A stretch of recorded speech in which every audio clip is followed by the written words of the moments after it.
हामीले यो छरिएर रहेको पहिचानको आन्दोलनलाई एक ठाउँमा ल्याउन सक्यौं, एकीकृत गर्न सक्यौं भने हामी धेरै कुरा हासिल गर्न सक्छौं।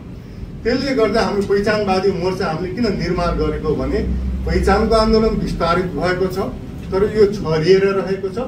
छरिएर रहेको शक्तिहरूलाई एक ठाउँमा ल्याउन सकियो भने चाहिँ हामी बहुसांस्कृतिक राज्य, अलि एकात्मक राज्यको सट्टा बहुसांस्कृतिक राज्य बनाउन सक्छौं। त्यो बहुसांस्कृतिक राज्य मार्फत हामी देशबाट भ्रष्टाचार अन्त्य गर्न सक्छौं, भ्रष्टाचारलाई नियन्त्रण गर्न सक्छौं र भ्रष्टाचार नियन्त्रण गरेर हामीले बहुसांस्कृतिक राज्यबाट नेपाललाई समृद्ध नेपाल पनि बनाउन सक्छौं भनेर म तपाईहरुलाई म उदाहरण दिन्छु।